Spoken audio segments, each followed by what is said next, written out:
The sky above Antarctica lit up like fire. At exactly 3:06 a.m. UTC, a blinding white light shot down from space, piercing the icy darkness. Scientists at Earth's South Pole research stations jumped from their beds, alarms ringing in their ears. Satellites shook, communications dropped. Something was falling from orbit, and it wasn't from Earth. Commander Diaz, head of the UN's Global Space Alert Division, stared at the giant screen in New York. It showed a massive object slowing rapidly as it entered the upper atmosphere. No heat signature, no known materials. And worst of all, it was transmitting a signal on every known frequency, even the ancient military ones. "What is it saying?" he barked. The AI translator responded in a calm voice. "This is the Valari Union. We request immediate help. Our people are dying. The Surthans are exterminating us. Please respond. We beg you. You are our last hope." At first, no one knew who the Valari were. Not in any Earth record. Not in alien archives collected since first contact 70 years ago. Within minutes, space agencies across the globe confirmed the obvious. The object was alien, not hostile, and it was trying to land, not crash. The President of the United States, the Chinese Premier, and the UN Secretary General entered an emergency meeting via hologram. Panic was heavy in the room. "We help them. We risk starting a war with these Surthans," said the Chinese ambassador. "We ignore them and we prove to the galaxy that humanity is cowardly," said the French envoy. But Commander Diaz didn't speak. He was watching a second screen, one that only a few people on Earth even knew existed. Below the ice in Nevada, something had activated, a dormant signal, something old. Far beneath the Mojave Desert, deep in a hidden base known only as Project Lazarus, red lights turned green for the first time in 212 years. A woman in a black uniform stepped out of the shadows. Her name tag said Cole Wren. Her face was pale, eyes sharp like razors. "Looks like someone's finally calling us," she said softly. A soldier beside her asked, "Are we cleared to respond?" Wren didn't answer. Instead, she walked to the command table, pressed one button, and spoke into the mic. "This is Colonel Mara Wren. Designation Lazarus 1. Signal received. Help is coming. But it won't be what you expect." In Antarctica, the Valari ship landed gently on the ice, forming a giant dome made of shimmering blue energy. Human scientists approached with caution, wearing radiation suits and breathing slowly through fear. From the glowing entrance, 3 alien figures emerged, tall, elegant, with skin like flowing silver and eyes full of sorrow. The lead figure raised his hand and bowed. "I am Valari Envoy 12, he said. "Please. We are dying. We need your warriors, your defenders, anyone who remembers what war truly is." The humans were silent. Envoy 12 continued. "We sent requests to the Zarn Empire, the Zelkari Alliance, and even the feared Trinaxes. They all said the same. No. You are the last ones who haven't replied." One of the scientists whispered, "That's because we didn't get your message. Until now." Meanwhile, in orbit, Earth's defense satellites noticed movement. A fleet of ships, small, fast, and deadly-looking, were watching the planet from just outside detection range. The Surthans had arrived. They didn't fire. Not yet. But their message was clear. If you help the Valari, you are next. Back in the secret Lazarus base, Colonel Wren reviewed holographic files. Old wars. Abandoned battlefields. Forgotten tech. Her team wasn't like modern Earth's, military. They had been created for something different. Unwinnable wars. The Lazarus soldiers were born in darkness, trained in silence, released only when the world faced true extinction. But Earth had never needed them, until now. The President's voice echoed inside the underground chamber via secure line. "Colonel Wren, you are not authorized to deploy." Her answer was calm. "Authorization doesn't matter anymore, sir. Someone asked for help and they're going to get it. Lazarus protocol is live." Above ground, the Valari envoys were still explaining their desperation. "The Surthans do not take prisoners. They burn memories. They melt stars. They erased 12 of our worlds in days. We only escaped because our ship uses time-folding tech. One of the Earth generals asked, "So you time-jumped here?" "Yes. To a time when we believed humans might help. We heard whispers of your past. We heard you were different." The general laughed bitterly. "You have no idea." An hour later, every major news network showed the same shocking image. A ship rising from the sands of Nevada. It was dark, sharp and ancient-looking, nothing like modern Earth spacecraft. It moved silently yet with purpose. On its side, in faded red paint, was a single word: Lazarus. Inside, 50 men and women stood in perfect lines. Each one wore jet black armor. No logos, no flags, just silence. Colonel Wren stood at the front, helmet in hand. She looked at her team and spoke in a voice like cold steel. "They called. We answer. Let's remind the galaxy what humans really are." From orbit, the Surthans began to move. Their ships activated shields. Energy weapons spun up, but they didn't attack. They scanned the rising Lazarus ship and paused. Something about its energy signature made them hesitate. Back in Antarctica, the Valari envoys watched the sky with wide eyes. Is that your help?" The scientist nodded. "Yes, that's our version." "Who are they?" Envoy 12 asked. The scientist didn't smile. "They're the reason no one messes with us, not anymore." The Lazarus ship ripped through folded space like a knife through silk. No noise, no trails, just pure speed. Inside, 50 soldiers stood silently, their armor dark and sharp like ancient steel. No one spoke. No one moved without reason.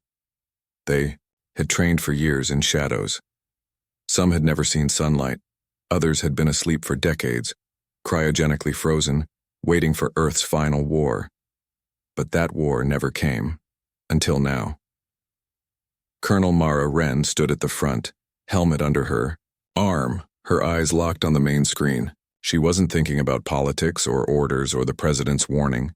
She was thinking about one thing: the Surthans, and what her soldiers were going to do to them.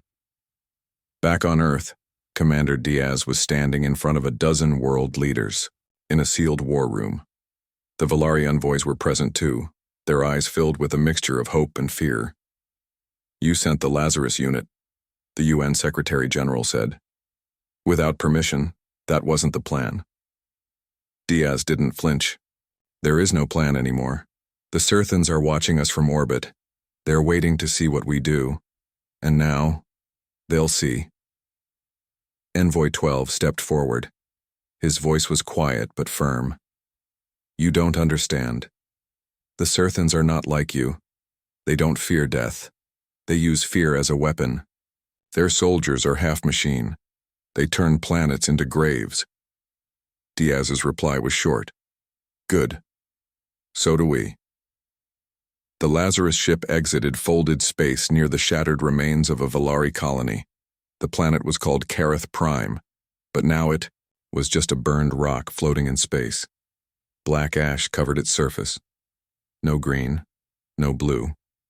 Just craters, smoke, and silence. Colonel Wren stared at it for a long moment. Then she gave her first order. "Drop." The back of the ship opened.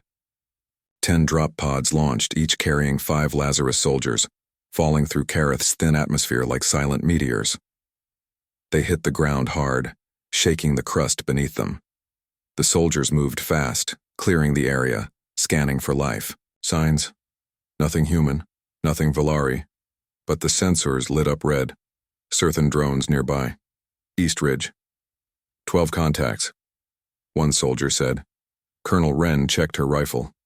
It was an older model, built before peace had softened Earth's armies. It ran on molten plasma and fired with terrifying force. "Engage," she said. The Lazarus team moved like ghosts. No shouting, no panic. Just precise, deadly motion. When the first Surthan drone appeared, tall, skeletal, red-eyed, it was vaporized by a single shot from Wren's rifle. 1 second later, the air turned to fire. The battle lasted only 6 minutes. The Surthans had numbers, hundreds of drones crawling from underground bunkers like insects. But the Lazarus soldiers had something more dangerous. Pain. They had been trained in it, forged in it. Some of them had lost families in Earth's forgotten wars. Some had volunteered for Project Lazarus after losing everything. They didn't fear death. They welcomed it like an old friend. When the last drone fell, its metal face cracked in half, Wren stepped forward and looked at the broken battlefield. "Send the message," she said. One of her soldiers opened a comm line and transmitted a video to every Surthan ship in the sector. The footage showed the dead drones. It showed Wren's cold stare, and it ended with 5 simple words. "We don't play your game." Meanwhile, the Valari ship on Earth received a ping, a secure channel, a message from their home fleet. Envoy 12. Opened it quickly. What he saw made his skin go pale. "The Surthan main fleet, they're moving, they're angry." "How many ships?" Diaz asked. 12,000. The room fell silent. Even the generals stared in disbelief. Diaz turned slowly to the Valari envoy. "Tell me, when you imagined Earth helping, what did you expect?" Envoy 12 swallowed. "We expected resistance, maybe weapons, maybe advice." Diaz smiled grimly. "You asked for warriors. You got warriors." In orbit, the Surthan fleet began to shift. Small ships moved first, scouts, then war cruisers. And finally, something terrifying appeared on their sensors. A dreadnought.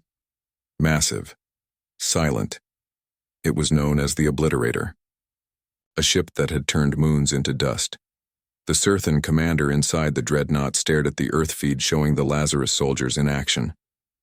His voice was like grinding metal. Primitive.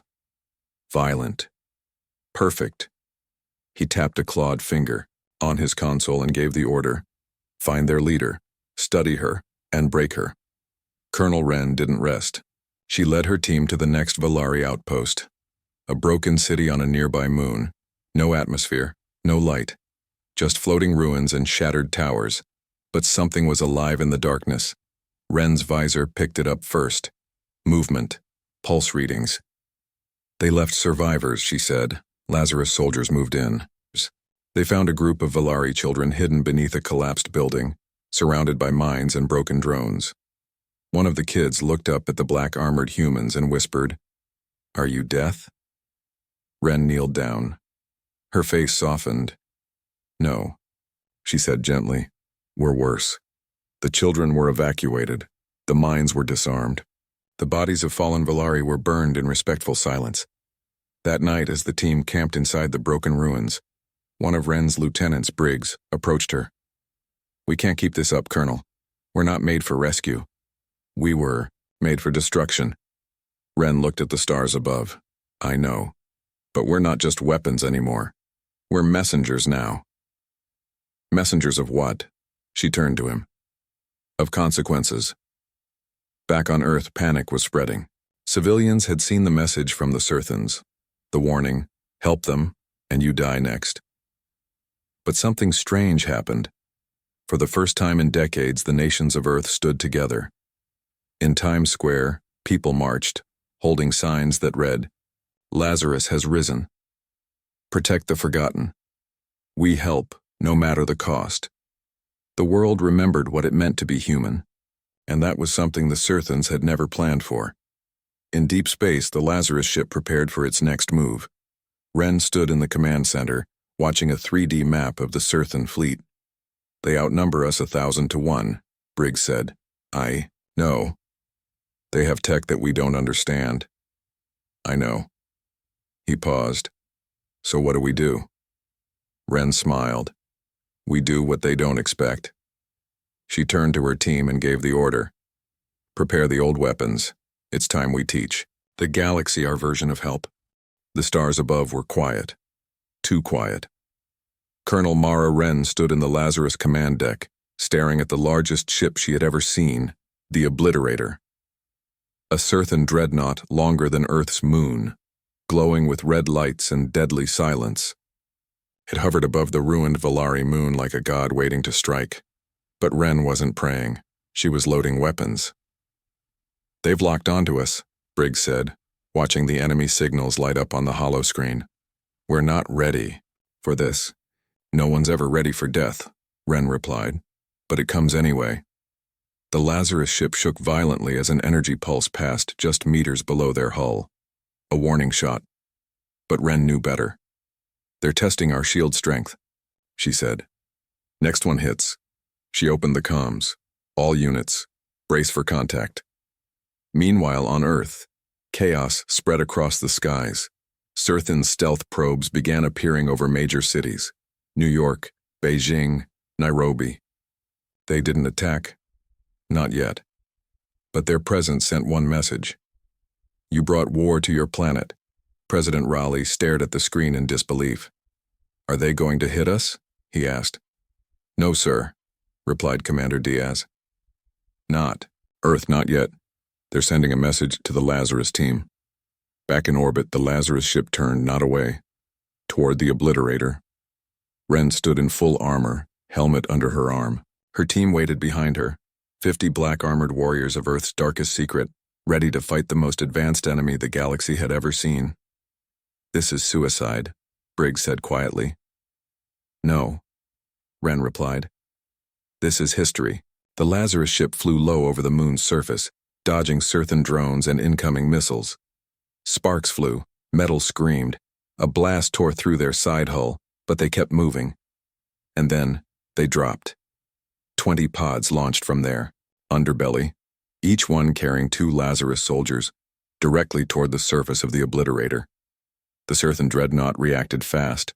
Automated turrets opened like flowers blooming in war. Red lasers streaked through the dark. 3 pods were destroyed instantly. 4 more were damaged, but the rest made it. They smashed into the dreadnought's outer armor and drilled inside. Metal peeled like fruit skin. Sparks lit the void. And then, the humans entered. Inside the dreadnought, the air was cold. Silent. Wren's boots hit the deck first. The corridor was black and red with walls pulsing like veins. It smelled of burned oil and something worse, death. Her HUD picked up movement ahead. "Contact," she whispered. The first Surthan appeared like a nightmare, 9 feet tall, metal skin, a face with no mouth, only eyes glowing with hatred. It raised its arm and fired a plasma bolt. But Wren had already moved. She rolled to the side and shot it directly in the chest. The blast didn't kill it, but it slowed it. Briggs followed with a grenade that melted its legs. Then the rest of the team joined in.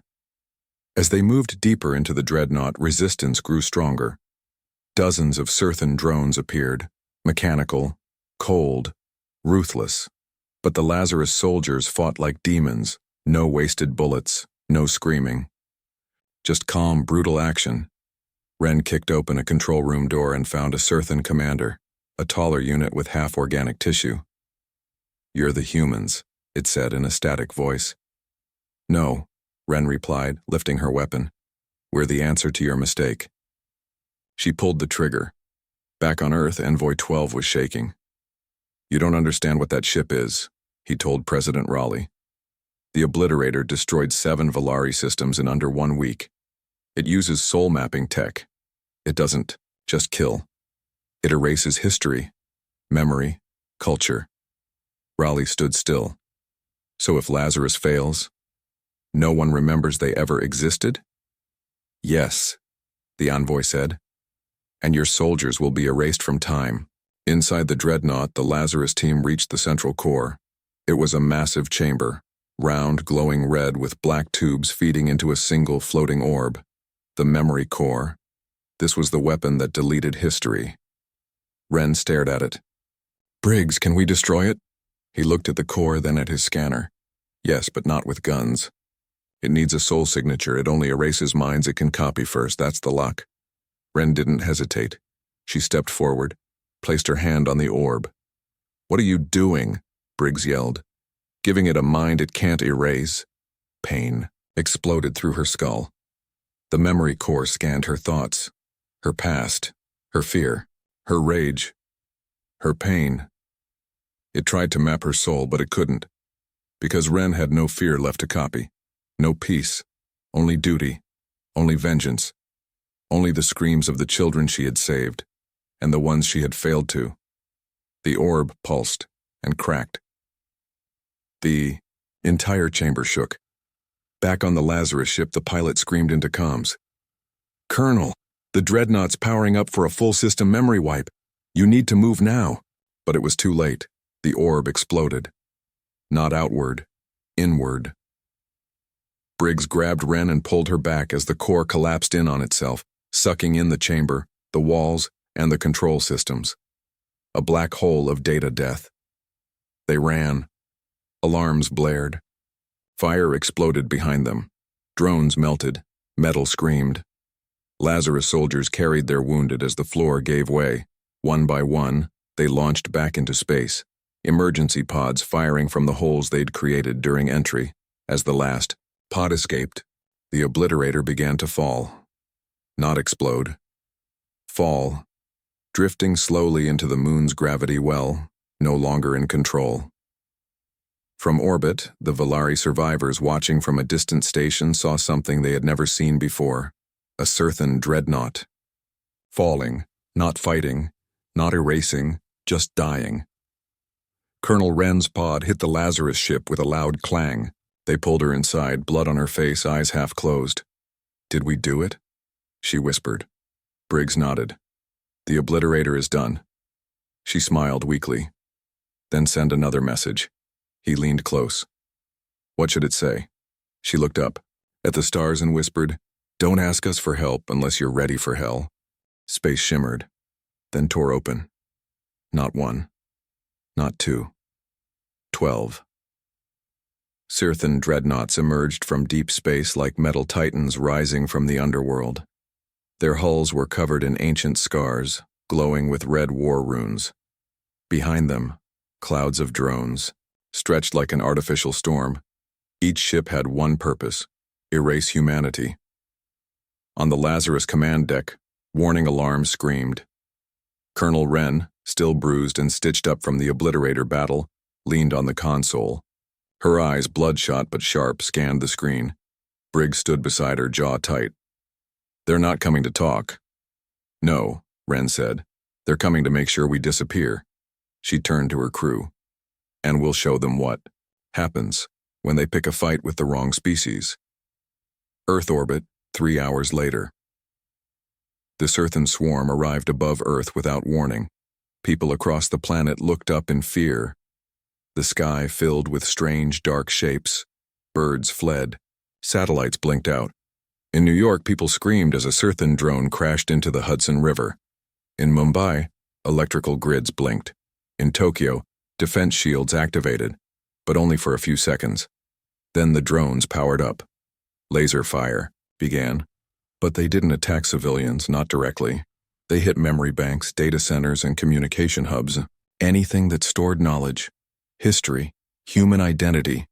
The Cirthans weren't just trying to kill humanity's body, they were trying to erase its soul. At Earth Command, President Raleigh stared at the chaotic feed from around the globe. "They're doing it," he said. "They're erasing us." Envoy 12, the alien ambassador who had begged for human help, stood frozen. "You must activate Project Vault," he whispered. "No one's touched that in 70 years. The president replied. "Then now's the time." Back aboard Lazarus, Wren watched the battle unfold. Cities were burning, satellites dropping, Earth's defenses failing fast. Briggs said what no one wanted to say. "We can't win this. Not with guns." But Wren wasn't watching the skies. She was watching a quiet blinking signal from deep underground, a place buried and locked since the first contact wars, a place humans had hoped to never open again. She smiled darkly. "They want our past? Let's give them a piece of it." Northwest Siberia. Location: Project Vault, buried deep beneath frozen Earth, lay a facility even most world leaders didn't know existed. A vault so ancient it still used pre-space age encryption. Inside, sealed in cryolockers, were weapons. Old ones, forgotten ones, and something else, not just technology. but something alive. Wren and Briggs flew down in a stealth carrier. The cold air cut through their suits. The vault doors opened with a heavy groan. Inside stood a steel platform, and on it, a humanoid figure. Metal and flesh. Over 7 feet, tall. Eyes closed, hands folded. Wrapped in ancient, scorched armor. Briggs stepped back. "What is that?" Wren walked closer. "That's not a what. That's a who." She touched the control panel. Lights turned green. The figure's eyes snapped open, bright blue, glowing with power. His name was RA5, Resurrected Assault Entity. Humanity's last weapon from its darkest hour. Built from fallen soldiers. Enhanced with alien tech. Coded with forbidden AI. He was shut down because no one could control him. But now, Earth didn't need control. It needed revenge. Ray 5 stepped forward. His voice was calm, deep. "Who must I destroy?" Wren replied. "The ones who came to erase us." He nodded once. "Permission to unleash full protocol?" "Granted." Outer orbit, Earth defense. Grid the Lazarus ship returned to space, RA5. Standing at the helm, eyes locked on the enemy fleet. The Surthan dreadnoughts didn't know what they were looking at. Their scans couldn't identify Ray 5. His mind was shielded. His body wasn't mapped in any known database. The Surthans fired. Big mistake. RA5 leapt from the ship. No suit, no protection. He flew straight at the enemy. One dreadnought opened fire, but its energy beam stopped midair, froze, then reversed. Ray 5 held out his hand. The beam bent, twisted, and slammed back into the ship that fired it. Explosion. One dreadnought gone in seconds. The Surthans hesitated. Humans didn't. Back on the Lazarus ship, Wren gave the order. "Launch all units. Push forward. Stealth." Bombers, automated mines, and plasma drones flew into space. The human fleet fought like they were possessed, but the real weapon was RA5. He tore through enemy ships like a ghost of war. Every time the Surthans tried to scan him, systems crashed. Every time they tried to erase him, their own data cores exploded. Briggs watched in awe. "He's rewriting their tech." Wren nodded. "He's doing more. He's making them scared." Inside a Surthan command vessel, 2 high-level war programs argued. Human unit cannot be deleted. Cannot be understood. Must retreat. Retreat. No. Send the Devourer. The sky cracked open again. Something enormous entered Earth's orbit, bigger than any dreadnought, a living machine made of memory. The Devourer, its surface, shimmered with faces, languages, timelines, everything it had consumed from across the galaxy. Its purpose: to consume Earth's entire history in a single pulse. Time slowed. Ray 5 stopped in space. For the first time, he paused. Wren's voice came through. "Ray, do we run?" "No," he said calmly. "We remind them what it means to challenge humans." He clenched his fists. His body flared with light. "Activating Ghost Protocol. What happened next is still classified on Earth, but survivors say space went silent. The Devourer fired its pulse.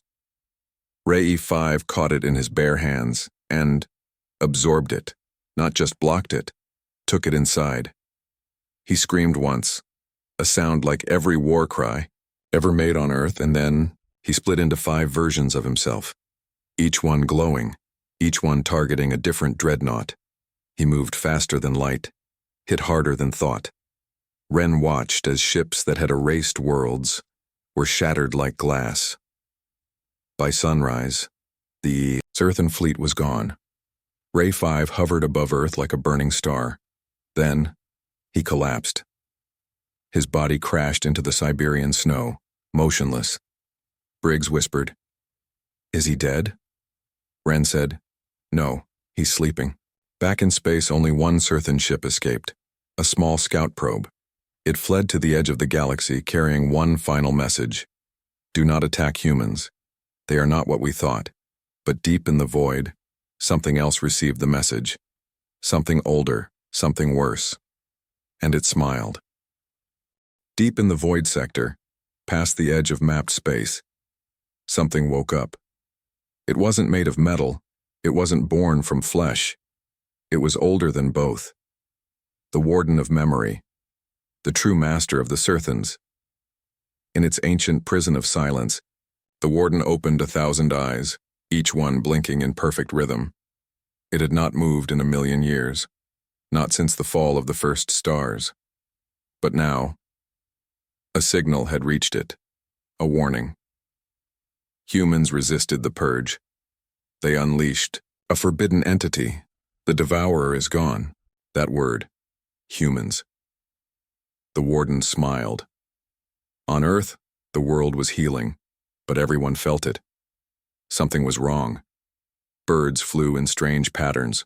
Machines began glitching without reason. People had nightmares of 1,000 eyes watching them. Colonel Wren stood on the deck of the Lazarus watching satellite feeds from across the galaxy. There's a movement in the void sector, she whispered. Briggs zoomed in on the feed. That area's been dead for centuries. Wren's jaw tightened. Not anymore. In a hidden chamber beneath Earth's surface, RA-5 lay motionless. He had not moved since his last battle, but something had changed. His body pulsed with strange energy, not human, not alien, like he had absorbed something far more ancient than the Surthans. His fingers twitched. His eyes remained closed, but lines of light flowed across his armor like veins of lightning. Dr. Kira, lead on Project Vault, studied the readings. He's transforming, she said. Into what? Asked Briggs. I don't know, she replied. But I don't think he's only human anymore. At Galactic Command, 22 alien species gathered. Envoys, admirals, and scholars all watched the same data. Something massive was rising from the void sector. A force greater than the Surthans, older than their empires. A Sarnathi priestess spoke first. We must flee. It's the warden. No, said Envoy 12. This is what we feared and why we asked Earth for help. A Valari general growled, if humans couldn't stop the warden, no one can. Envoy 12 looked at him.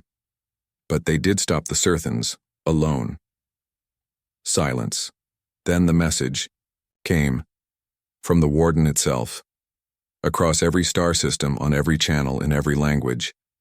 To all who carry memory, your time has ended. Humanity has defied erasure. Now all must be undone. I am coming. Back on Earth, Wren met with President Raleigh. You need to tell the people, she said. Tell them what? The president replied. That a god from beyond space is coming to erase their souls? We told them about the Surthans. That was war. This is extinction. Wren stepped forward. Then let them rage before the end. Let them remember who they are. The next day, across the Earth, every screen lit up. President Raleigh stood before the world. We survived the unthinkable. We stood alone, and we won. But a darker enemy now rises, older than the stars. Not to enslave us, not to fight us, but to unwrite us. If we fall, then all memory of humanity dies. But I say this, we will not go quietly. We are Earth, we are chaos, we are impossible. Let them come. In orbit, the Lazarus ship was armed again. New armor, new weapons, a full fleet of Earth's finest. But Wren knew it wasn't enough, not against what was coming. She visited the vault once more. Ray 5 remained on the platform, but his body was no longer cold metal. It shimmered, changing constantly, his skin showing flashes of battlefields from Earth's entire history. Wren whispered, "Can you hear me?" His eyes opened. "I hear everything," he said slowly. "Even the things that haven't happened yet." She froze. "You're seeing the future?" "No," Ray 5 said. "I'm remembering it." Suddenly the room trembled.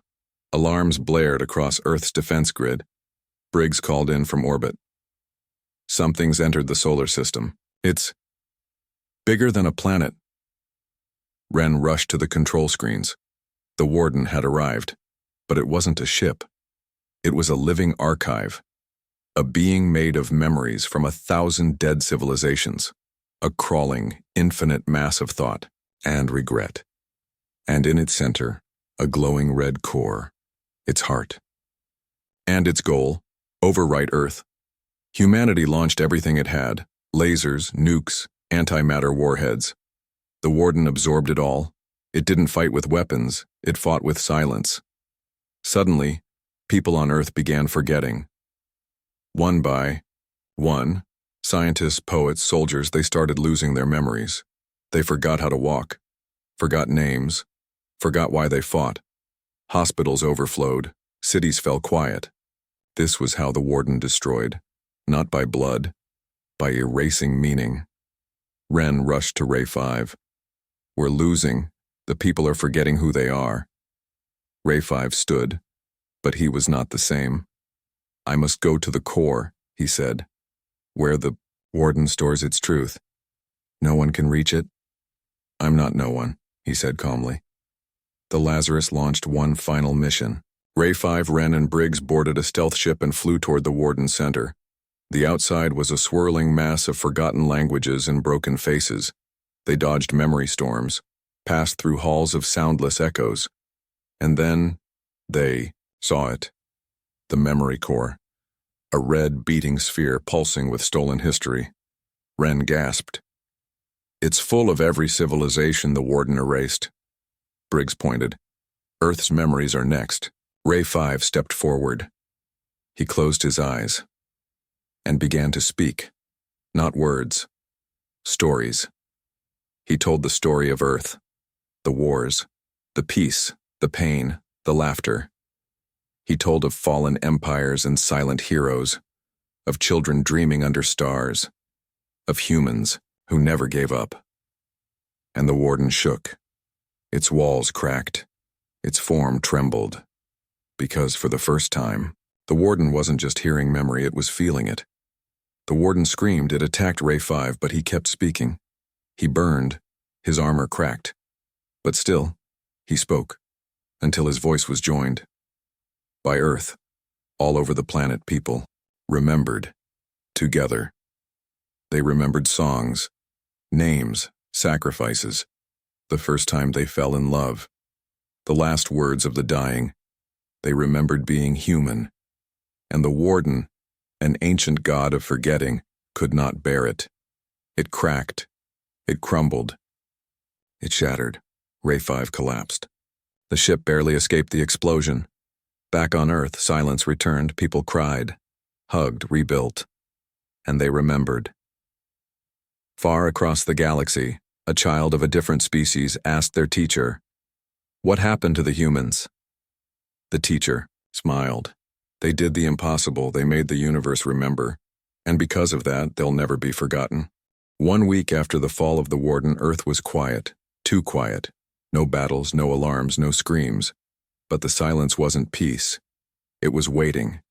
Every human, every alien ally, every sensor across the stars was watching the skies, hoping nothing else would come, praying that it was finally over.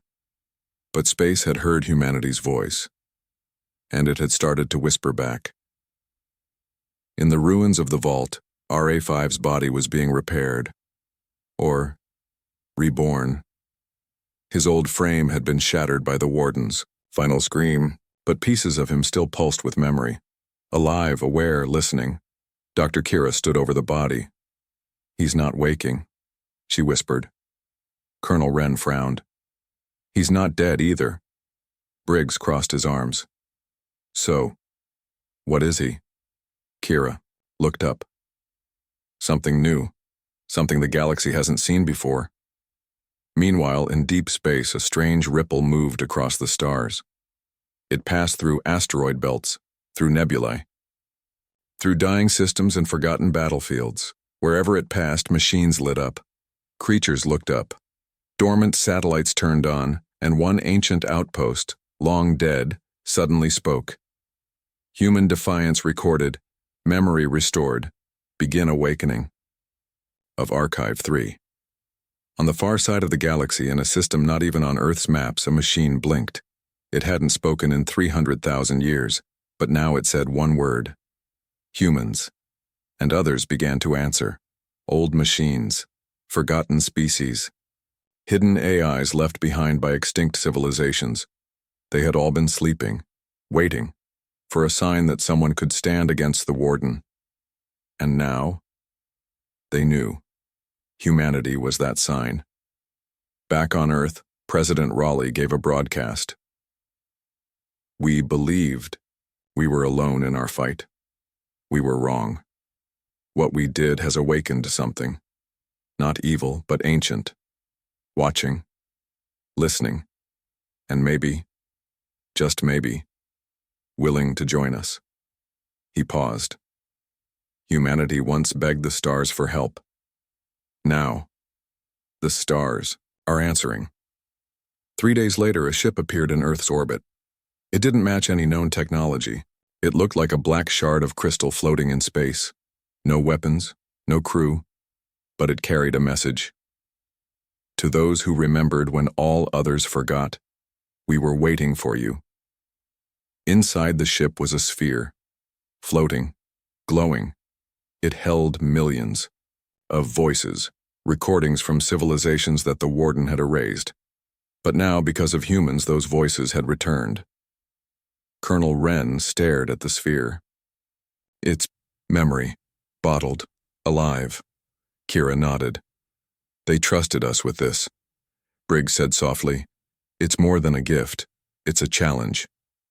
That night, Ray 5 finally woke up. His new body was different, slimmer, faster, brighter, but his eyes were the same. Wren was there when he opened them. Welcome back, she said. Ray 5 sat up. It didn't end, did it? No, it began. He nodded. Then we'll need more than weapons. In orbit, engineers and alien scientists worked together for the first time. The Lazarus was upgraded with tech from the Black Shard. Its weapons could now target not just ships but memory signatures.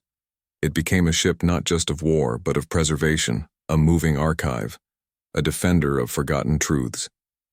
Then the second message came, from the edge of a dark region known as the Tomb Belt. Simple signal, we remember Earth, we owe you. But they are coming again. Not the warden. The ones who taught him. Everyone froze. Briggs stared at the screen. The warden had teachers? Kira said what no one wanted to say. If he was just a student, then what's coming is worse. The Galactic Alliance met once more. This time, Earth sat at the head of the table. Envoy 12 addressed the room. We are no longer separate species. We are no longer small. The humans proved that memories can be weapons. Now we must become more. Guardians, witnesses. We must form the memory pact. A Sarnathi priestess bowed. We offer our archives. A Valari warlord stepped forward. And our soldiers. Wren looked around. Then let this be our vow. We will not forget. And we will not fall. Earth changed after that. It became more than a homeworld. It became a lighthouse. Ships came from dying worlds, seeking to preserve their stories. Aliens told humans their songs, their languages, their tragedies. Humans listened, wrote them down, carried them across the stars. Children in distant galaxies learned the word Earth as a symbol of hope. And Ray 5 led missions to lost worlds, collecting what was nearly erased, rescuing ancient data, defending voices no one else could hear. But peace never lasts. One night, while traveling through the edge of forgotten space, the Lazarus picked up a strange sound. Faint, distant, terrifying. Briggs adjusted the frequency. The I sound became a whisper. You opened the door. You shared the light. Now, we come to close it again. Wren stood on the bridge. Her face was pale. That voice, she whispered. It's not the warden, it's... Ray 5 nodded slowly. Something worse. He looked up at the stars. The teachers are coming. The stars were no longer quiet. They screamed. It began at the edge of known space. One by one, memory satellites across 3 galaxies vanished. Not destroyed, erased, like they were never built. Planets began losing their histories. Whole cultures forgot their names. All records wiped clean. The teachers had come, not with fleets, not with armies, but with silence, fast, sharp, and final. Earth responded first. The Lazarus, upgraded and now leading the memory-packed fleet, jumped into the tomb belt, the area closest to the attacks. Ray 5 stood on the bridge, his new body humming with energy. His voice was steady. They erase everything, not just files, not just systems, but thoughts, memories, people. Colonel Wren looked out the window at the stars. What do they want? Ray 5 didn't blink. They want a quiet galaxy, one without questions. The first battle was at Ilex Prime, an old archive world full of ancient history. As the memory-packed ships surrounded the planet, the enemy appeared. But it wasn't ships, it was light. Gray-blue clouds rolled in from deep space.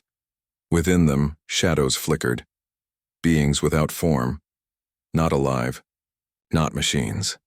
They moved like thoughts. They cut like regret. And they erased like guilt. "They're not real," Briggs whispered. "They're too real," Wren said. "That's the problem. The Pact fought hard. The Sarnathi used memory shields, devices, that locked personal history like armor. The Valari launched echo blades, missiles filled with ancestral songs. Humans released memory drones, carrying moments from Earth. Music, laughter, loss, victory. But the teachers struck deeper. They didn't destroy ships. They erased reasons to fight. Pilots forgot their missions. Captains forgot their crews. Soldiers forgot their own names. Briggs nearly collapsed at his station. "I don't know who I am anymore." Ray 5 touched his shoulder. "You're the man who told the stars to shut up and listen." Briggs blinked. Then he remembered, and he roared. Kira had a plan. "Their power works because people forget," she said. "So what if we force everyone to remember?" She uploaded a human memory pulse across the fleet. It was short, simple, beautiful. A child taking their first step, a mother's hug, the sound of rain on a tin roof. Something only humans had. Emotion. The fleet lit up with memories. Every ship glowed, and for the first time, the teachers pulled back. "They can't erase what we feel," Kira whispered. "Only what we record." But the fight wasn't over. A second wave came, worse than the first. These weren't shadows. They were voids. Tall humanoid figures made of fractured time, their heads split open like clocks, their hands burned like black suns. They spoke in broken truths. "You are not supposed to be. History belongs to silence. We are the end of remembering." And behind them came a shape. A massive structure. It wasn't a ship. It was a machine of forgetting, as large as a moon and older than stars. Ray 5 scanned it. "This is what taught the warden. This is the teacher core." Wren stood on the Lazarus bridge. "We destroy that. We win." Ray 5 nodded. "But we lose everything it holds." "What?" "It contains all the stolen memories. Every erased world. Every lost species. All trapped inside." Wren stared at the screen. "So if we destroy it, we save ourselves, but lose everyone else, and if we don't?" Briggs asked. RA5 looked up. "It erases us next." They made their choice. The memory-packed fleet launched everything. Thousands of ships, every weapon, every story. But it wasn't enough. The core had a final shield, built from the screams of extinct races, a sound wall, emotional pressure. Everyone who heard it felt guilt and wanted to forget. Pilots turned back. Some shut off their own ships. Even Wren sank to her knees. I'm tired of fighting." But then a sound broke through. Soft, old, human. A whisper from Earth. "Don't forget who you are. was President Raleigh's voice, transmitted into every cockpit, followed by billions of memories: laughter, pain, friendship, courage, songs, heartbreak. It was Earth itself speaking, and the galaxy listened. The shield cracked. The core screamed. But it wasn't dead, not yet. Ray 5 stepped forward. "I'm going in." "No," Kira said. "You'll be erased." Ray 5 looked at her. "I'm not just code anymore. I'm memory, and memory deserves to fight." He turned to Ren. "You gave me a chance to learn who I am. Let me show them what I've become." Then he launched himself from the Lazarus, flying directly into the core's heart. Inside, time broke. Ray 5 saw moments from dead civilizations, saw a mother scream as her planet vanished, a warrior forget her child, a poet's final line torn apart mid-sentence. He gathered them, stored them, carried them. Then he found the core's mind, cold, unfeeling. "You are one machine. You cannot hold what we buried." Ray 5 replied, "I'm not alone." And then he uploaded everything: Earth's history, the memory-packed stories, the cries of the forgotten, the joy of the remembered. He made the core remember, and it couldn't handle it. The wall shook, the void shattered. The machine of forgetting began to weep. Too much, too loud, too human. And then it exploded. The war was over. The galaxy burned, but it remembered. The core was gone, but the memories, saved, released, they flowed like rivers across space. Forgotten species were spoken of again. Lost worlds were mourned and honored. And Earth? Earth became more than a planet. It became a memory temple, a place where stories lived forever. Ray 5's final signal was weak, but clear. "I am Ray 5. I was made by humans. I fought the silence, and I remembered everything." Then he was gone. Colonel, Ren, Briggs, and Kira stood under the stars. They didn't speak. They didn't cry. They just remembered. Epilogue. 10 years later, a child from the Valari species walked through Earth's great archive. She stopped at a plaque with a quote: "We did not win because we were strong. We won because we refused to forget." She turned to her father. "Who wrote that?" He smiled. "Someone who was more human than most humans I ever met." And the stars above Earth sparkled, like memories coming home.